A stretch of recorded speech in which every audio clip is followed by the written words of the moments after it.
자, 이번 시간 이제 조선 후기의 경제입니다. 야, 진짜 빠른 속도로 지금 달리고 있어요. 그렇죠?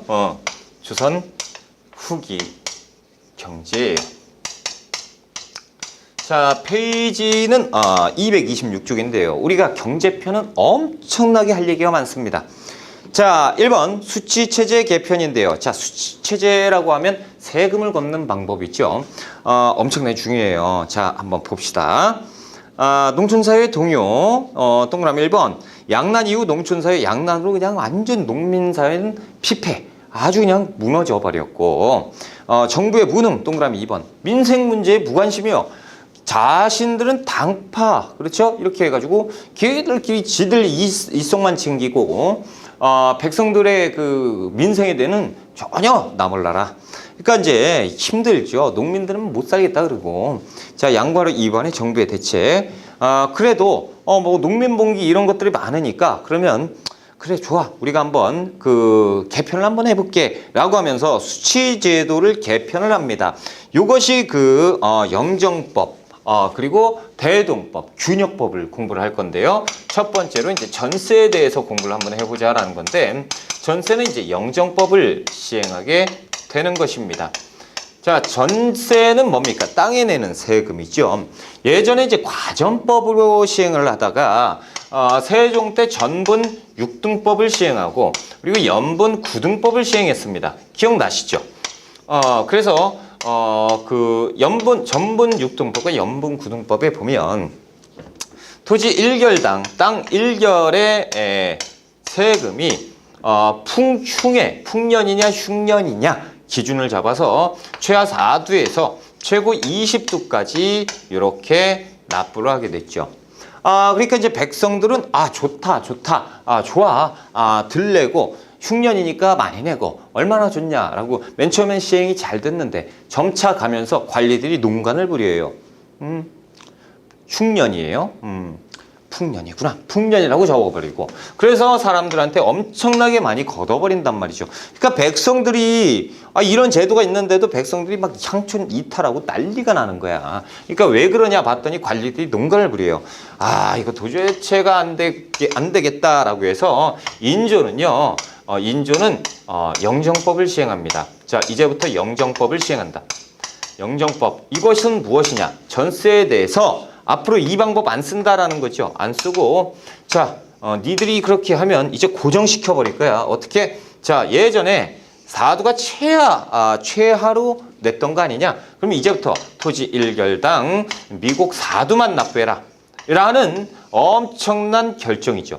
국가에서 이제 세금을 깎아줘 버린 거예요. 그것도 예전에 대흉년일 때를 기준으로 4두만 납부해라 라고 하니까 백성들이 아주 좋다 막 난리가 나겠죠. 그런데 국가 입장에서 한번 볼까요? 세금이 몇 배로, 한 5배로 확 떨어졌잖아요. 그렇죠? 그러니까 이제 국가 재정이 그 폭락해 버리는 거예요. 그러니까 이때 기준은 뭐냐면 대신 풍년과 흉년 이런 것들 필요 없다라는 거죠.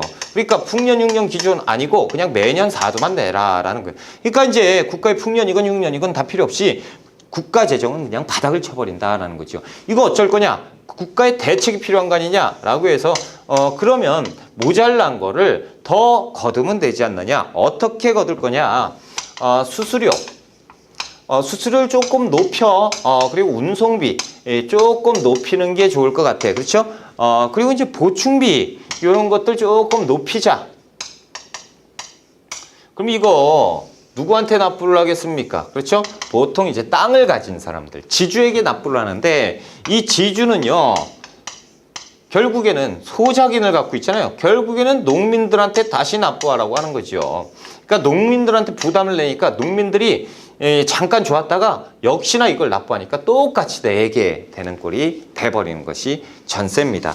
자, 페이지 226쪽인데요. 자, 양가로 1번 전세입니다.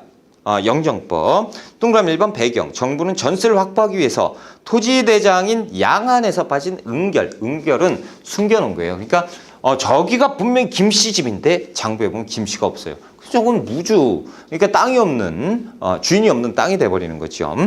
자, 동그라미 2번 내용. 풍흉에 관계없이 전세를 1개월당 미국 사도로 고정시켜서 무조건 때려받겠다라는 거죠. 그러니까 이제 결과 보시면 전세 비율이 일시적으로 감소했으나 여러 명목의 수수료, 운송비 이런 걸로 하면서 결국에는 그냥 똑같이 돼버렸다라는 얘기지요.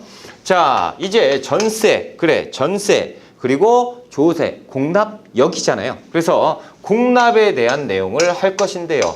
공납에 대한 내용은 엄청나게 중요해요. 대동법의 시행인데, 여러분 대동법은요, 시험 4번 보면 한 3.5번 나옵니다. 거의 그냥 당연히 나온다고 보시면 돼요. 그러니까 우리가 정신 바짝 차리고 들으셔야 돼요. 공납은요, 매번 내는 상공이 있고, 그리고 별공이 있고, 필요에 따라서 내는 거죠. 그리고 진상이 있는데 그 지방관이 임명되면요, 그 지역 특산품을 또 그냥 왕에게 납부하고요. 상공은 매년 정기적으로 납부하는 거. 별공은 만약에 사신이 왔어요. 그래서 그 특산품이 필요해. 그럴 때 이제 별도로 납부하는 공납이고, 진상은 이제 지방관이 왕에게 납부하는 공납이에요. 자, 이렇게 이제 납부를 하는 건데요. 엄청나게 힘이 들겠죠. 그런데 이 공납은 엄청나게 힘들었어요. 자, 일단 자, 이 대구에서 사과, 그러니까 특산품이잖아요. 이 사과를 납부를 해야 되는 거예요. 자, 그런데 이 대구에서 사과를 납부했을 때 뭐 따지지 마시고요. 그냥 제가 설명, 이해를 돕기 위해서 말씀드리는 건데, 이때 당시 운송 수단이 뭐가 있어요? 없어요. 뭐 소 끌고 가야지, 그렇죠? 그러니까 사과 100박스 실어가지고 이제 가야 되는 거예요. 소 끌고 서울에다 갖다 내고 다시 와야지요. 자, 그럼 가는 도중에요, 사과가 썩어버리죠. 그럼 가가지고 썩었어. 그러면 어떻게 해요? 이 안 썩은 것만 내고 썩은 만큼 다시 와서 다시 갖다 내야 돼요. 이런 말이 안 되는 소리가 있고, 그리고 매년 납부해야 되잖아요. 근데 우리가 흉년이 들었어요. 흉년이 들어서 100박스가 아니고 70박스밖에 없어요. 그럼 30개가 마이너스가 났죠. 그럼 옆 동네 가서 30개를 사와서 100개를 맞춰가지고 다시 한번 보내줘야 돼. 이게 지금 말이 돼요? 이 공납은 뭐죠? 특산품입니다. 특산품은 이 지역에만 나는 거 아닙니까? 근데 이 옆 동네 사가지고 내는 게 이게 뭐 어떤 의미가 있어요? 모르겠죠. 그리고 또 어떤 일도 있었냐면, 이 개마고원에 개마고원 특산품이 문어예요. 문어. 그러니까 문어를 납부하라고 그래요. 그러니까 개마고원 사람들이 문어가 뭐야? 평생 문어를 못 본 사람들이 대다수야. 문어가 뭐야? 생선이래. 생선? 난 뭐야? 그거 나 못 봤는데 그거 어떻게 해야 돼? 사서 납부해. 이게 무슨 공납이에요? 무슨 특산품이에요? 그래, 좋다 이거야. 그러면 이 거리상 이렇게 돼서 썩어버리고 이렇게 되니까 이게 문제가 되잖아요. 이게 사기도 힘들어. 시장 만들기도 힘들고, 이게 사회 문제가 되니까 중앙에 있는 관청의 서리들이요, 농간을 부리어요. 야, 얘들아, 니들 이렇게 힘든 거 다 알아, 우리가. 그러니까 우리가 대신 공납을 내줄게. 대신 수수료만 얼마 받을게 라는 거지요. 자, 이렇게 이제 방납이라는 건데, 대신 납부를 해주는 이런 것들이 성행합니다. 그런데 이렇게 되다가 얘들이 이거 재미 좀 좋은데, 야, 수수료 조금 올려야겠어. 이런 일이 벌어지는 거예요. 수수료 조금 올릴게 라고 하지요. 그러니까 야, 이거 너무하는 거 아니야? 야, 우리 이거 안 해. 우리가 직접 할래. 그러면서 이렇게 해요. 그러니까 서리들이요, 이때 이것들 봐라. 이거 우리가 이걸로 먹고 사는데 가만히 있어. 야, 여기 가는 길목 끊어. 그래서 다리 끊어놓고 길목 없애버리고 길을 다 차단시켜요. 어느 지역은 막 도적대 집어넣고 막 이렇게 해가지고 완전히 이렇게 돼버리는 거예요. 그리고 이제 가면 관청에서 오늘은 받지 않소. 막 이렇게 공납 받지 않는 날이니까 내일 다시 오시오. 다음 주에 다시 오시오. 그럼 어떻게 해야 하는 얘기예요? 이런 방납의 폐단들이 막 생겨버리는 거예요. 이런 이 관리들이 농간을 부리니 이것을 누가 광해군 때, 광해군이 알아버렸죠. 그래서 이 광해군이요, 시끄럽소. 조용히들 하시오. 앞으로 백성들에게 이렇게 할 것이오. 라고 얘기하면서 시행하는 것이 그 유명한 대동법인데요. 대동법은 이 박납의 폐단 때문에 시행된 겁니다. 그래서 토지 1결당 미국 12두를 납부하게 하는 것이에요. 그래서 이 특산품이잖아요. 특산품 대신 쌀로 납부하게 하는 건데 실질적으로는 쌀뿐만 아니고요. 미, 쌀, 그리고 포, 삼배나 뭐 무명 이런 비단 이런 것들, 그리고 전이라고 하면 동전을 얘기하죠. 그래서 돈, 이 미포전, 쌀이나 곡식이나 혹은 비단, 삼배 혹은 돈으로 납부할 수 있는 대체 납부제를 만들었어요. 이게 대동법입니다. 그런데 대동법은요, 광해군 때 시행을 처음 하는데 바로 전국적으로 시행을 못하고요, 숙종 때 시행합니다. 이유는 뭐 그러냐면, 자, 특산품이잖아요. 특산품인데 기준이 뭐예요? 땅이에요.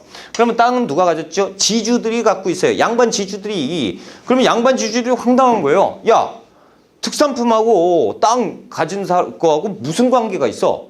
근데 왜 땅에다 부과해? 그러면 안 되지. 그러면서 계속 반대해요. 원래 광해군 때 미국 16두를 냈고 숙종 때 12두로 냈는데 우리는 이렇게 12두로 그냥 기억하시면 됩니다. 그래서 전국적으로 시행된 것은 숙종 때 양반들의 반대로 인해서 100년 정도, 만으로 101년인데 100여 년이 소요됐다라고 하고 경기도에 한해서 처음 시행했던 것이 이제 광해군입니다. 그래서 전국적으로 숙종 때 시행이 되었다라는 것도 알아두시고요. 그리고 미포전, 동전으로도 납부하게 됐다라는 것도 알아두셔야 됩니다. 자, 이렇게 됐고요. 그러다 보니까 지금 일단 책으로 자, 226쪽이에요. 양괄 2번의 대동법입니다. 공납인데 동그라미 1번의 배경. 박납의 폐해 때문에 그래요. 그렇죠? 동그라미 2번 대동법의 시행의 전개입니다. 기업권 시행 과정. 대동법은 광해군 때 어떤 걸 만드냐면 선해청을 만들어요. 이 선해청이라는 것이 무엇을 하는 거냐면 이 대동법에 관련된 일을 담당하는 것이 선해청입니다. 이것도 알아두시고요. 경기도에 처음 시행을 했는데 결국에 숙종 때 전국에서 시행했다. 니은번 시행 내용. 토지 결수에 따라서 미포전, 쌀, 삼배나 무명, 비단, 동전 이런 것으로 대체 납부할 수 있게 해놨다라는 거죠.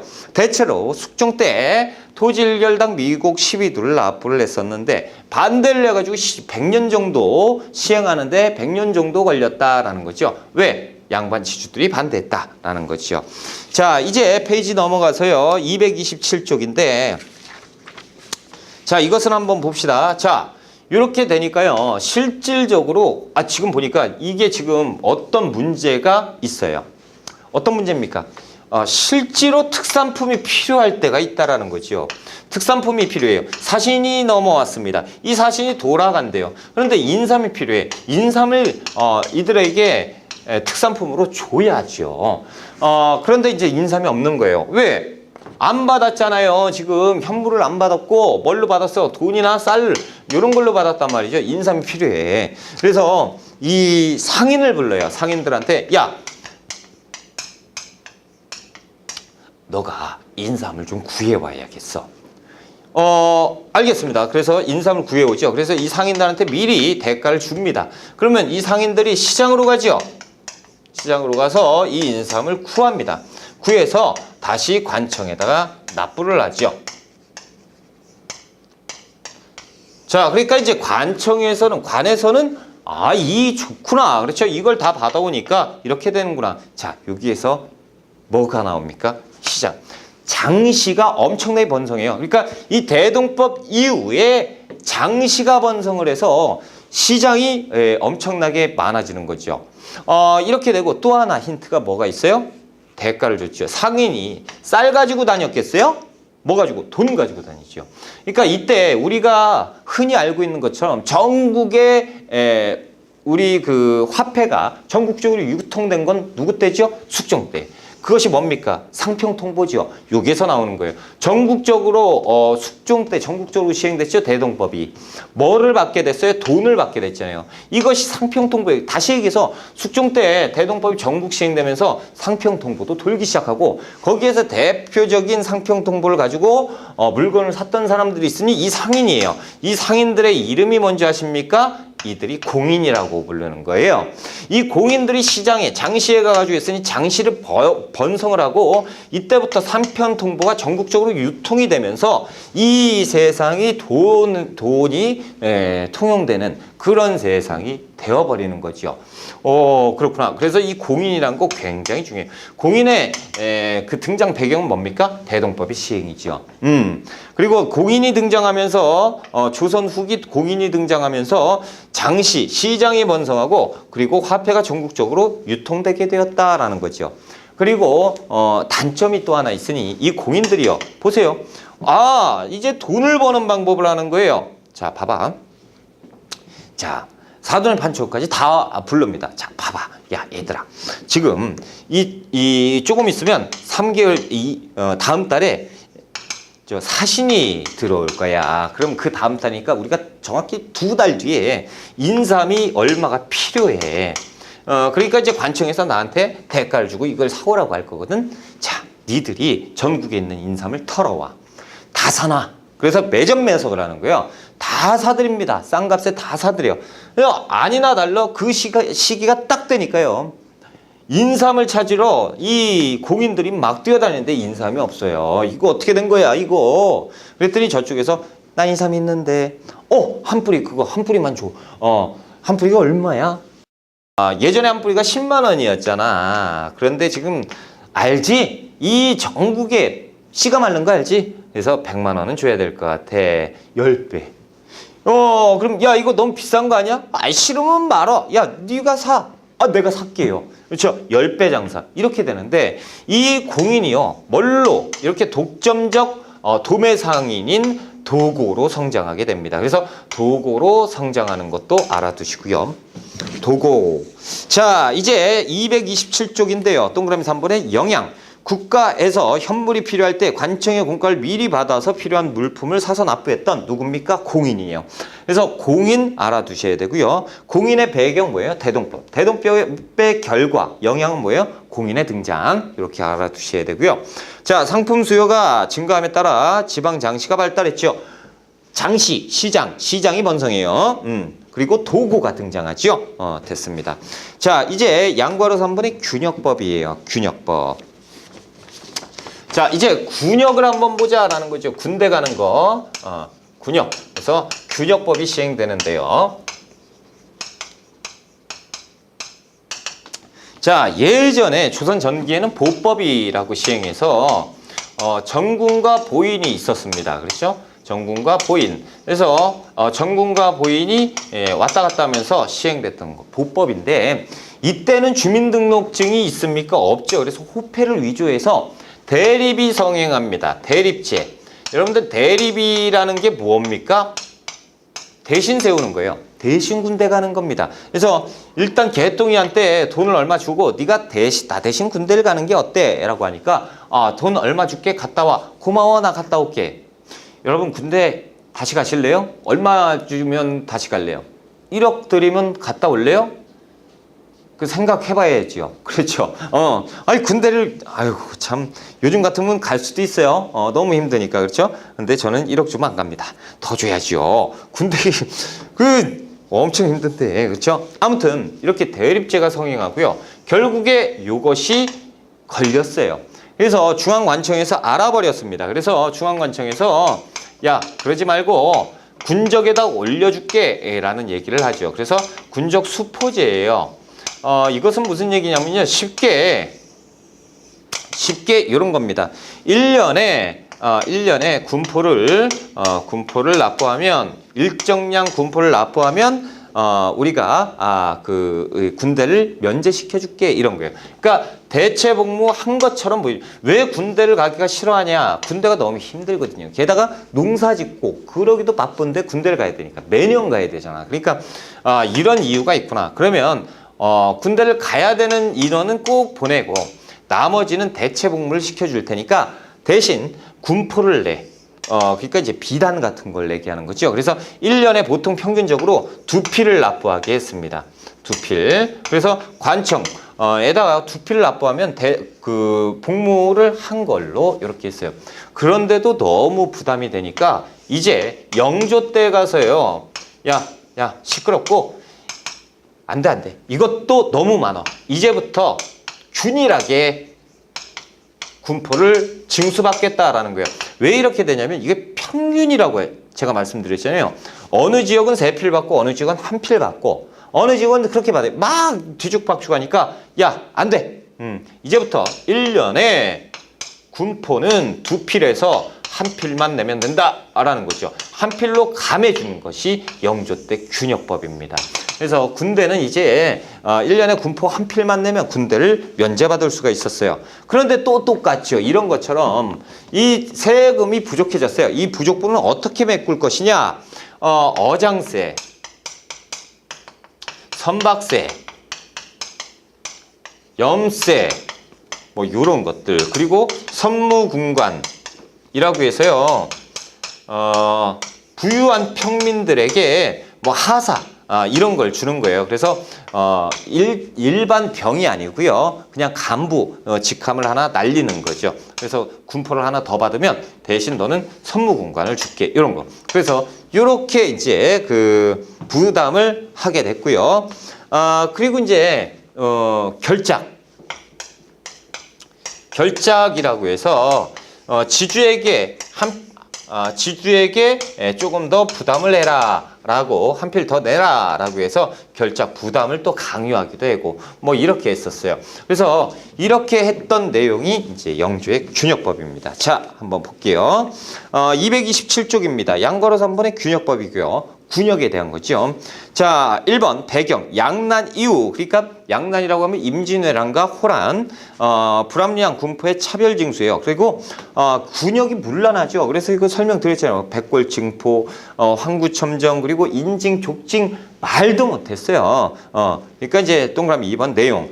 기억번 원칙, 농민이 어떻게 1년에 군포 몇 필? 1필만 부담하면 균역법을 그 1필만 부담하면 군대를 갔다 온 것처럼 해주는 균역법이 시행된 거고요. 자, 부족분은 어떻게? 어디? 결작이죠. 결작이라고 해가지고 토지 1결당 미국 2두를 더 내라고 했고요. 그리고 일부 상류층에게 선무군관포를 납부를 시켰고, 그리고 어장세, 선박세 이렇게 나왔죠. 하지만 이제 이것은 어떻게 되겠습니까? 지주들은 어떻게 하면 돼요? 소장농에게 전가시키면 돼요. 야, 돈 더 내야 된대. 좀 더 내라. 그러면 되죠. 그걸 가지고 이제 이걸 하면 되죠. 하여튼 농민들만 죽어나는 거죠. 자, 이건데요. 이게 이제 조선 후기 경제편의 엄청나게 중요한 겁니다. 그래서 여기서 제가 설명을 드릴게요. 일단 70% 정도 시험에 나오는 것이 대동법이에요. 그리고 20% 정도가 균역법. 영정법은 한 10% 이하입니다. 그러니까 영정법이 나올 가능성 거의 눈에 띄게 줄었어요. 예전에는 이게 어느 정도 비등했는데 요새는 그래요. 그래서 이 세 개 중에 뭐 낼래? 그러면 출제위원들이 요거 냅니다. 대동법. 대동법은 다 외우셔야 돼요. 대동법의 배경은 뭐냐? 박납의 폐단이고요. 대동법의 영향, 결과는 뭐냐? 공인의 등장이고요. 그렇죠? 그리고 시장의 번성이고요. 대동법의 내용은 뭐냐? 토지 1결당 미국 12두인데 미포 전으로 납부하게 했다라는 거 엄청나게 중요해요. 다 외우셔야 되고요. 그리고 이제 균역법이죠. 균역법은 뭐 이런 것들 대립제 뭐 이런 것들 시험에 제가 못 봤어요. 단 요거죠. 1년에 군포 1필. 그래서 어장세, 선박세, 선무군관포, 특히 결작 요 단어 있잖아요. 어장세, 선박세, 결작. 선무군관이라고 나왔잖아요. 군인이니까 군역 같잖아요. 그러니까 어장세, 선박세, 결작 요 내용만 아시면 되고요. 여기 보면 수수료, 운송비 요런 것들 있죠. 요런 단어. 수수료, 운송비는 영정법. 어장세, 선박세, 결작, 균역법 이렇게 외우시면 됩니다. 그렇죠? 엄청나게 중요해요. 지금 요거 제가 설명드린 것만 맞춰도요. 엄청난 소득입니다. 그렇죠? 근데 어떻게 해요? 제가 말씀드렸잖아요. 이거 시험 나온다고요. 나와요. 4번 중에 3.5번이니까 거의 나온다 보시면 돼요. 그냥 나와요. 자, 227쪽에 농업경제 발전 볼게요. 자, 1번 농촌의 변화고요. 양바로 1번의 농업기술의 발전입니다.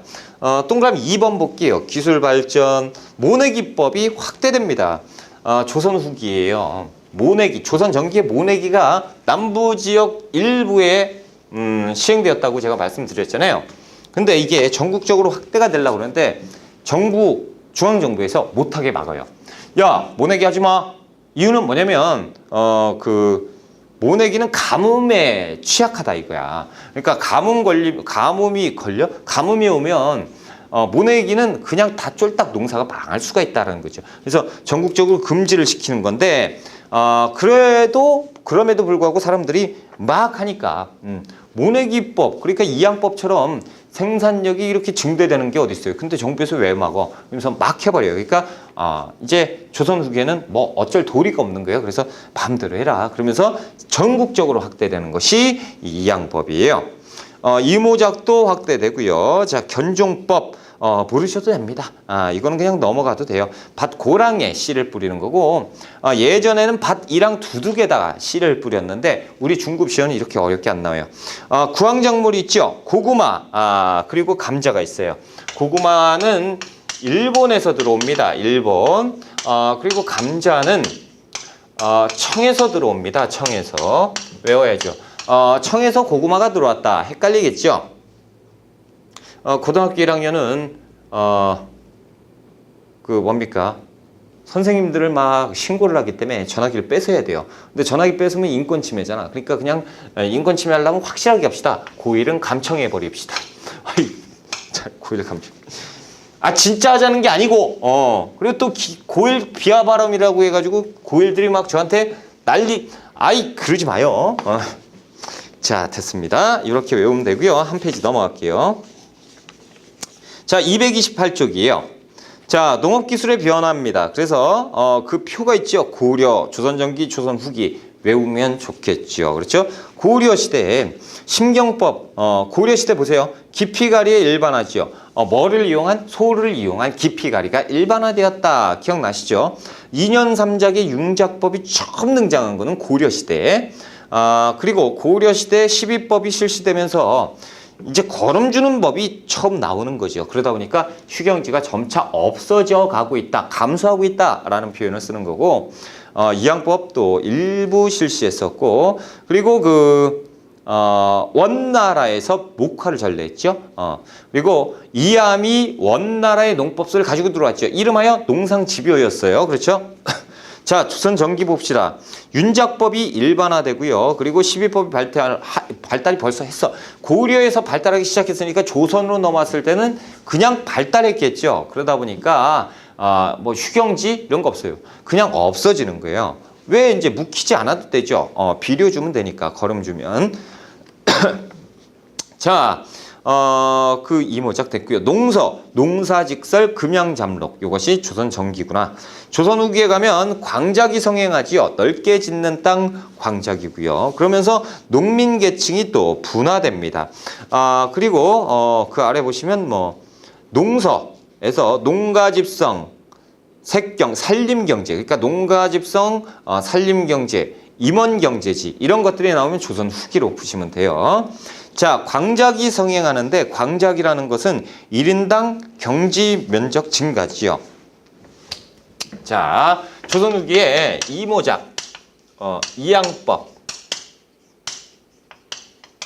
이런 것들이 굉장히 증가해요. 그렇죠? 엄청나게 증가하고 그러면서 이제 광작이 성행하게 되면서 넓게 짓는 땅이잖아요. 그렇죠? 이것이 성행하면서 이 노동력이 절감되고, 그렇죠? 이렇게 돼요. 그러다 보니까 이제 광작이 성행되면서 이 양반들, 지주들은 당연히 소작을 쓰겠죠. 그렇죠? 그런데 농민을 한번 보자고요. 농민 계층 보면 광작이 시행되면서 여러 가지 폐단 아닌 폐단이 발생을 하는데, 자, 볼게요. 광작이 되니까 노동력은 어떻게 됩니까? 노동력 증가해요? 감소하죠. 기술의 증가로. 그렇죠? 광작. 이 기술의 발전으로 인해서 사람이 많이 필요하지가 않아요. 그러다 보니까 넓게 질 수 있는 1인당 경지 면적이 확대되는 걸 광작이라고 하는데 이런 일이 벌어져요. 그러니까 노동력은 필요가 없어지잖아요. 그렇죠? 농민들이 분화하기 시작해요. 자, 농민들이 돈 많은 분홍층이 생겨버립니다. 상층. 그렇죠? 자, 이 분홍층은요, 납속책, 공명첩 같은 것으로 양반이 돼버려요. 그래서 이 양반을 사게 되고요. 그리고 이 양반을 사지 못한 지주들이 있잖아요. 그렇죠? 이 지주들은 누구? 소작인을 경영을 하게 되는 거죠. 이게 상층 농민들. 자, 그러면 중간층 농민들은 어떻게 되겠느냐? 평면이죠. 보통 이제 그 자작을 하는 자작농이 있죠. 지주, 그리고 자작농 상층이고, 그리고 이제 소작하는 게 이제 일반 농민들, 소작인으로 가게 되는 거죠. 그렇죠? 그리고 소작지를 구하지 못한 사람, 보세요. 노동력 필요 없잖아요. 그러니까 소작인도 한정적으로 갈 수 있단 말이지. 예전에 이 많은 인원들이 다 백수가 돼버렸어요. 광작으로 인해서. 그렇죠? 이 백수들은 어떻게 했느냐? 뭐 이탈하지요. 이탈하면 어떻게 되겠어요? 어디로 가요? 도적되는 되면 안 되죠. 그러니까 어떻게 노동자가 돼요. 임노동자, 돈을 받고 기술을, 그러니까 남의 일을 해주는 막일을 하는, 그렇죠. 그리고 뭐 수공업자도 되고, 그리고 광산으로도 가요. 광산, 어촌으로도 가고, 그렇죠. 이것도 못 갔다. 그럼 어떻게 됩니까? 초적이 되는 거죠. 초적. 도적대가 되는 거죠.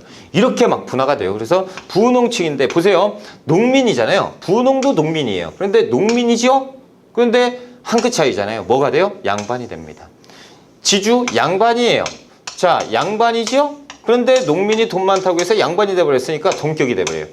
그러니까 이렇게 되면 분홍과 양반의 차이가 한 끗 차이예요. 그러니까 분홍이 양반을 우습게 보는 거죠. 야, 양반 그따위 거 돈 있으면 돼. 너나 나나 별 차이 없어. 이렇게 우습게 보는 양반을 우습게 보는 이런 일들이 팽배해지고요.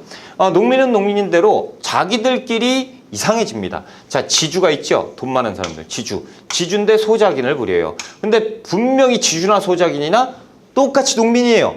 근데 어때요? 상하 관계가 형성되죠. 주인님, 야, 갑돌아, 내가 그 땅 경작하는데 갑돌아?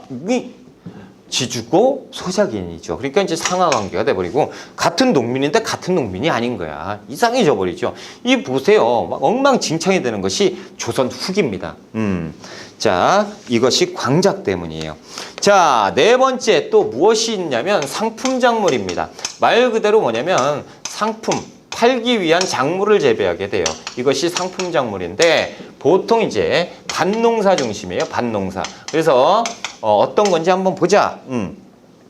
기억번, 상품작물. 농민들은 시장에 팔기 위한 작물. 인삼, 담배, 목화, 채소, 약초 이런 것들. 그러니까 왜 그러냐면 조선 전기에는 시장, 장시가 번성하지 않았어요. 그런데 조선 후기 가면서 대동법 시행됐죠. 그러면서 장시가 엄청 발전을 하니까 시장 팔자? 그러면서 밭농사가 엄청나게 번성해요.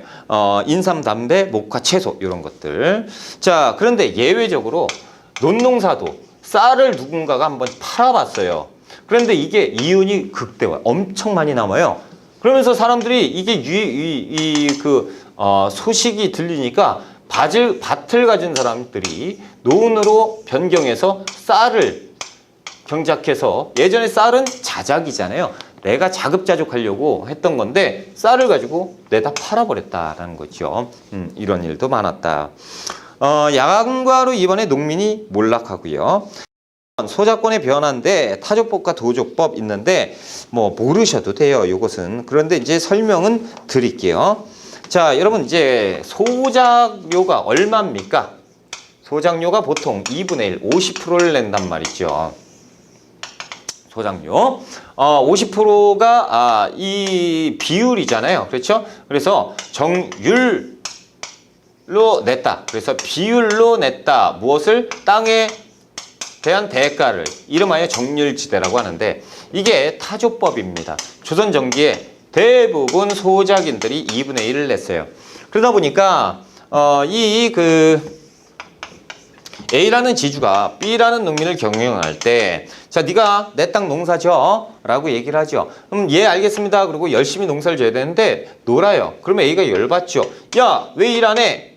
할게요. 왜 그러죠? 자, B가 만약에 100만 원을 벌었어요. 그럼 내가 가져간 건 50만 원이죠. B가 200만 원을 벌었어요. 그럼 내가 가져가는 거 100만 원이에요. 그러니까 얘가 열심히 할수록 내가 갖는 게 더 많아. 그러니까 계속 간섭을 해요. 그렇죠? 이렇게 하면서 2분의 1을 가져가니까 농민들이, 소작인들이 엄청 열받겠죠. 그러니까 농민들이 들고 일어나는 겁니다. 그러면서 소작쟁이가 일어나요. 소작료가 너무 비싼 거 아니냐라고 하면서 이제 점차로 정액지대로 바뀌게 되는데요. 정액지대라고 하면 일정한 비의율로, 그렇죠? 액수만 납부하면 된다는 거죠. 이제 세상은 변했습니다. A가 지주인데 B하고 계약을 해요. 그래서 B가 A가 얘기하죠. 야, 내가 빌려줄 테니까 한 달에 얼마씩 낼래? 100만 원씩 이렇게만 받겠다라고 해요. 그러면 B가 만약에 흉년이 들어서 50만 원어치 생산밖에 못했어요. 그럼 B가 알아서 50을 보태가지고 내야 돼요.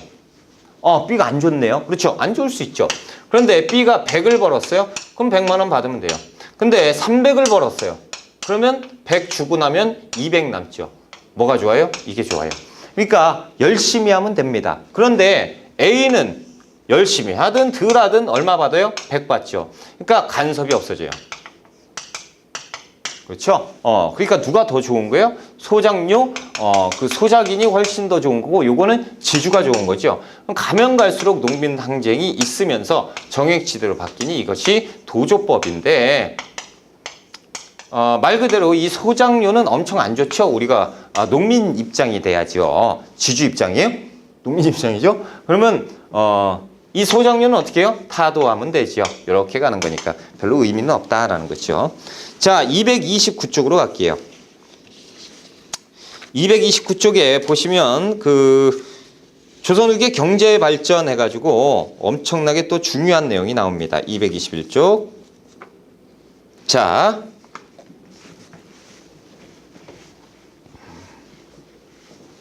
229쪽에 조선 후기 경제 발전, 상업의 발달과 화폐 사용인데, 상업이 점점 어떻게 되죠? 발전하고 있죠. 조선 후기로 가면 상업이 엄청나게 발전합니다. 그 이유가 뭡니까? 이상하게요. 돈이 최고인 세상이 되고 있죠. 왜요? 돈을 많이 벌면 뭐가 됩니까? 부자가 되죠. 부자가 되면 뭐가 돼요? 신분 상승을 할 수 있는 기회가 열립니다. 납속책 공명첩, 일정량을 납부하면 양반이 될 수가 있잖아요. 그렇죠? 그러니까 돈을 많이 벌면 돼요. 그러니까 조선 전기는 유교적 경제관이 있었기 때문에 상업을 무시했어요. 돈을 무시했단 말이죠. 그런데 점점 후기로 가면 갈수록 경제력이 빵빵해야 대접을 받거든요.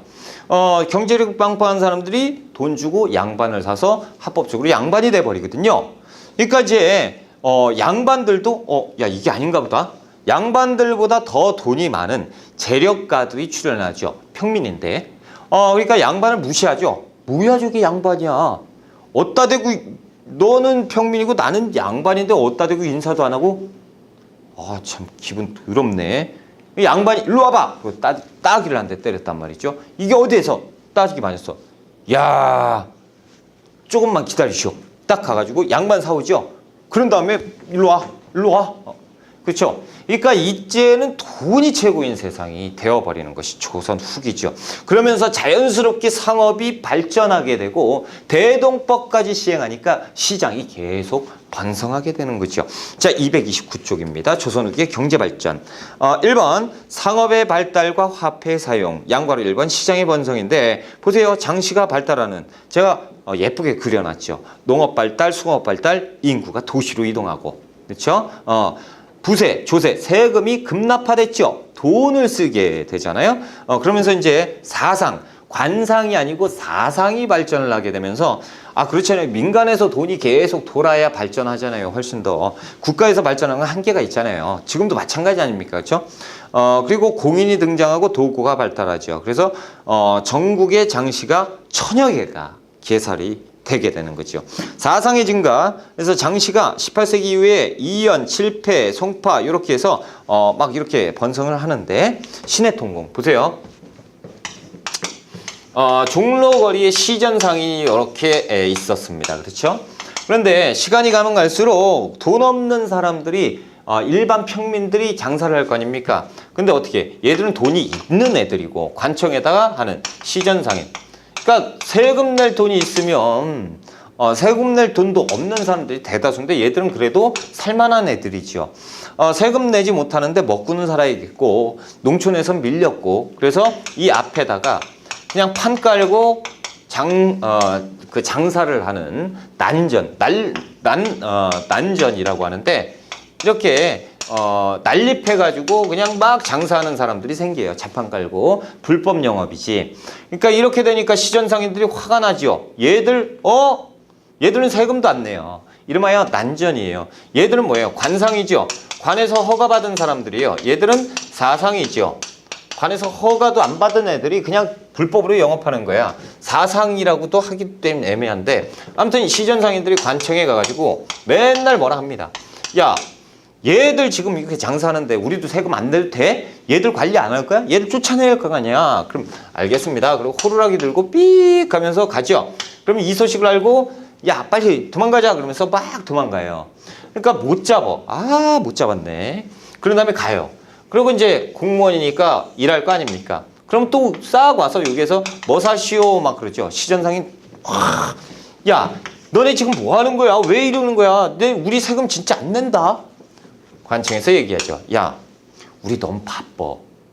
그런 식으로 나온다 이거지. 아니 그게 아니고 우리 바쁘니까 이 난전 이거 문제지. 니들 이것 때문에 그러는 거 아니야. 그러면 이 난전을 금지할 수 있는 권리, 이름하여 금난정권이라고 하는 권리를 니들한테 줄게라는 거죠. 그래서 시전상인들은요, 조선 전기에 그 금난정권을 획득합니다. 그러니까 금난정권, 이제 여기에다 시전이라고 붙이고 다녀요. 시전상인. 완장차고 앞에서 이거 있으면 한 세 가구 이렇게 해서 가자. 그런 다음에 망치해 뭐 이런 거 들고 와가지고 막 때려 부시는 거죠. 그러면 뭐 하는 짓이요? 안 보여? 그런 다음에 나는 이게 있어. 그러니까 이 사람들이 어떻게 합니까? 못 살겠다, 그죠? 야, 이젠 같은 상인끼리 나를 몰아쳐? 그러면서 이들이 나 들어서 하네. 그러면서 가지요. 서울에서 경복궁이 있는 이 종로거리, 여기는 시전상인, 관상이 점령을 했고요. 이 관상의 텃세지요. 일종의 텃세를 못 이겨서 이 사상들은 어디로 갑니까?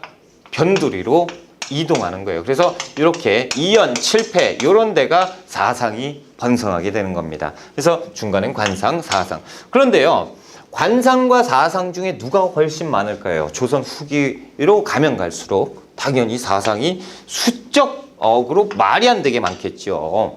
그러니까 이제 정조 때 정도 가면요. 전국으로 그 장시, 시장은 전국 장시가 엄청나게 크게 번성을 했는데 이 사상이 이 장사를 못하게 하니 말이 됩니까? 그렇죠? 그러니까 이 사상들이 우리도 좀 살려주세요 라고 하니까 정조가 어쩔 수 없어. 인원이 이건 그 시대 흐름이잖아요. 그렇죠? 그러니까 어쩔 수 없어. 알겠어. 당신들을 풀어드리겠소. 라고 하면서 금난절별 정권을 철폐하니 이것이 신해년에 일어난 상공업을 통하게 했다. 그래서 신해통공이라고 부르는 겁니다. 이게 정조 때 신해통공. 이거 뭐다? 금난정권 철폐. 관상들이 입이 대빨라가지고 막 으쌰으쌰하죠. 우리도 안 해! 막 그러니까 대신 유기전은 절대 니들만 팔게 해줄게. 그래서 유기전 그 독점 판매권은 얘들한테 인정을 해주는 것. 이것이 뭡니까? 신해통공이라고 하는 것입니다. 자, 229쪽인데요. 이제 상인의 종류를 할 건데 상인의 종류 지금 할까요? 조금 쉬었다가 할까요? 참 애매한데 상인의 종류 그래요. 이거는 조금 쉬었다가 합시다. 조금 쉬었다가 다음 시간에 상인의 종류와 그리고 조선 후기의 사회편 들어가겠습니다. 아이고 고생하셨고 정리 잘하세요.